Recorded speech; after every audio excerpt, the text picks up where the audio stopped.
জাতির গাদ্দার কারা, জাতির গাদ্দার নাই পরে বুঝতে পারবে। কিছু মানুষ সিদ্দিকুল্লাহ সাহেব কি বলেছে না বলে তার জবাব সিদ্দিকুল্লাহ দেবে, আব্বাস সিদ্দিকী কি বলেছে না বলে তার জবাব আব্বাস দেবে। আমি একবারও বলি না যে ব্রিগেডের ময়দানে সভা হবে না। আমি এইভাবে বলেছি, আজকেও বলছি আবার সোশ্যাল মিডিয়ার মাধ্যমে, মানে ওয়াকাফ সম্পত্তি, ওয়াকাফ বিলের বিরুদ্ধে ভারতবর্ষের যেখানে যেখানে মানুষ সভা করবে, প্রতিবাদ করবে, সেই প্রতিবাদে আমি না যেতেও পারলো আমি সমর্থন করছি, আমি করে যাব। কারণ ওয়াকাফ সম্পত্তিটা হচ্ছে কেন্দ্রীয় সরকারের বাবার সম্পত্তি নেই, আর রাজ্য সরকারের বাবার সম্পত্তি নেই। আমি তোহাসের দিকে আমারও বাবার সম্পত্তি নেই। তো ওয়াকাফ সম্পত্তি হচ্ছে আল্লাহর সম্পত্তি। আমাদের পূর্বপুরুষরা এই সম্পত্তি দান করে গেছে শুধুমাত্র মাদ্রাসা, মসজিদ, এতিমখানা কিভাবে সুন্দরভাবে চলবে এবং পিছিয়ে পড়া মুসলিম জাতিকে তুলে নিয়ে আসতে হবে সব দিক দিয়ে, শিক্ষার দিক দিয়ে, সব দিক দিয়ে। তা এর উপর হস্তক্ষেপ করেছে কেন্দ্রীয় সরকার। তা এর উপরে মানুষ এই যখন কেন্দ্রীয় সরকার হস্তক্ষেপ বিল আনেন তখন মানুষ ঝাঁপিয়ে পড়েছে, আমিও ঝাঁপিয়ে পড়েছি। তারপরে শুনছি ওই ব্রিগেডের ময়দানে জনসভা হবে, 26 তারিখে জনসভা হবে। কিন্তু তারপরে আবার শুনছি, আমি আপনার সোশ্যাল মিডিয়া শুনছি, মানুষ বলছে ওটা ক্যান্সেল করা হবে। এবার মানুষ, সাধারণ মুসলিমদের নিয়ে তো মানে ছেলে খেলা করা চলে না, তাদের মিস ইউজ করা চলে না। তা আমি কি খারাপ কথাটা বলেছি? আমি বলেছি কেন, আমিও তো কলকাতায় সভা করেছি, একবার নয় বহুতবার করেছি। নিয়ম হচ্ছে কলকাতায় সভা যখন করবেন আপনাকে লালবাজার থেকে পারমিশন নিতে হবে। আর যেহেতু ব্রিগেড করতে গেলে আপনাকে মিলিটারির ক্যাম্প থেকে পারমিশন নিতে হবে, প্লাস লালবাজার থেকে পারমিশন নিতে হবে। তো এই দুটো পারমিশন নিয়ে যদি আপনাদের সোশ্যাল মিডিয়ায় দেখিয়ে দিই এই যে আমরা পারমিশন পেয়ে গেছি, তার যারা বিরোধী করছে তাদের মুখে ঝামা ঘষে দেওয়া হবে, তাদের মুখে ঝামা ঘষে দেওয়া হবে।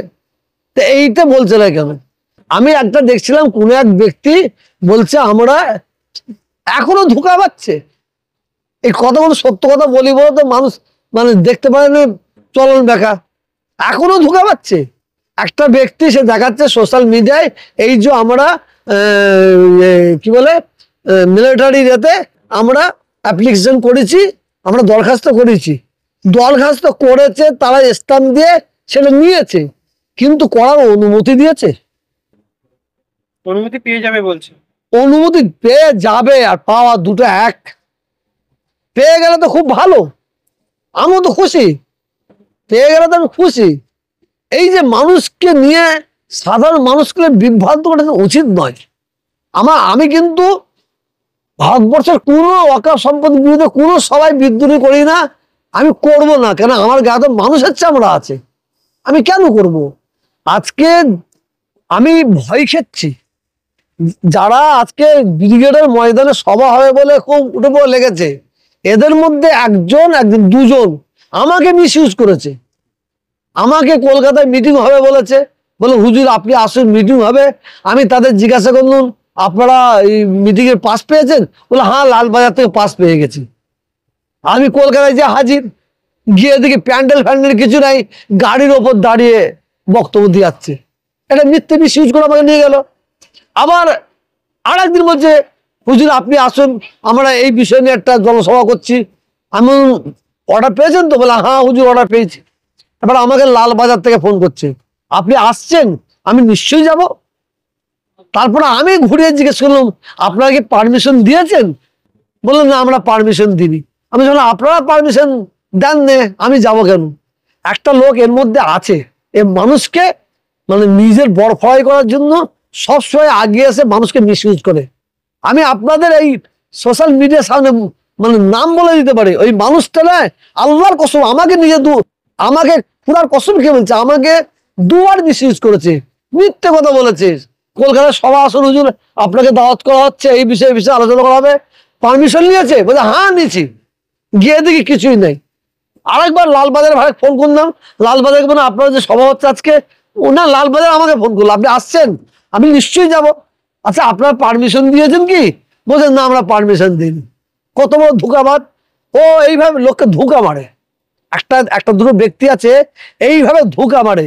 আমার মনে হচ্ছে 26 তারিখটা নিয়েও ধোঁকা মারবে, আমার মনে হচ্ছে ধোঁকাই মারবে, আপনি দেখে নেবেন, আমার মনে হচ্ছে। আর যদি 26 তারিখে মিটিং হয়, আমি দর্শক হিসাবে যাব, কথা দিচ্ছি। আপনি যাবেন 26 তারিখ? দর্শক হিসাবে যাব, দর্শক হিসাবে যাবো, আমাকে ডাকুক আর না লাগুক। 26 তারিখে মিটিং হলে আমি দর্শক হিসাবে যাব, আপনাদের সাথে যাব। কিন্তু ওই দুই একটা ব্যক্তিকে বলি, মানুষের সঙ্গে চিটিংবাজি করবেন না, মানুষের সঙ্গে চিটিংবাজি করবেন না। কেন আপনাকে চিনে নিয়েছি আমি, আমি আপনাকে জানি। আপনি এইভাবে আমাকে দুবার আমার সঙ্গে চিটিংবাজি করেছেন। আজকেও লোককে কি বলছে, আরে দরখাস্ত করা, ভালোটা শুনবেন। আপনি যে আপনি শিক্ষিত মানুষ, বলুন আমি দরখাস্ত করলাম আপনাকে, আমি এখানে একটা জনসভা করব, দরখাস্ত দিলাম, তাহলে স্টাফে ছেড়ে দিল, তারপর অনুমোদন দিয়ে দিল কি দেয় না? তারপর তারা তো অনুমোদন দিলে সে অনুমোদনের কাগজটা দেখাতে হবে তো। এখনই মানুষের সঙ্গে ধোঁকাবাজি করছে।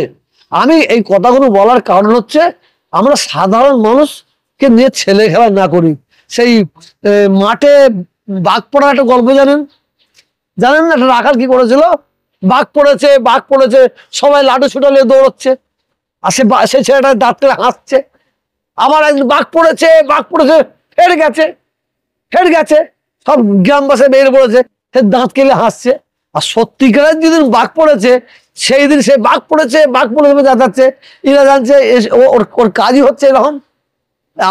এই জন্য আমি বলছি, মানুষকে নিয়ে চিটিংবাজি করা ঠিক নয়, ধোঁকাবাজি করা ঠিক নয়, মানুষকে নিয়ে মিসইউজ করা ঠিক নয়। আমি আপনাকে বলছি, ব্রিগেডের ময়দানে সভা যদি হয়, আমি দর্শক হিসাবে যাব, আমি কথা দিলাম, আমার যত কাজই থাকুক, আমি স্টেজে বসতে চাই না, আমার দরকার নাই। আমিও তো অল ইন্ডিয়া মুসলিম পার্সোনাল ল বোর্ডের একটা সদস্যের ভাই। আমার বিয়ে হচ্ছে কি না হচ্ছে আমি জানবো না, আপনি জেনে যাবেন? আপনি বইয়ার চলে এলেন, যার বিয়ে সে জানবে না? করুক, সারা ভারতবর্ষে যেখানে ওয়াকফ বিলের বিরুদ্ধে জনসভা হবে, সব জায়গায় যেতে না পারলেও আমি সমর্থন করছি। কিন্তু কয়েকজন ব্যক্তি নিজেদের হাইলাইট করার জন্য, নিজেদের কি মানে ওই সংগঠনের নাম বাড়াবার জন্য মানুষকে নিয়ে এই ধরনের বিভ্রান্ত করে, এইটা মেনে নেওয়া যাবে না, এটা মেনে নেওয়া সম্ভব নয়। আমি এই কারণে আমি এখনো বলছি, আর কিছু মানুষ আমার কথা উল্টো শুনেছে, আমাকে গাদ্দার বলছে। গাদ্দার কারা একটু সময় নেন বুঝতে পারবেন, গাদ্দার কারা সময় নেন বুঝতে পারবেন।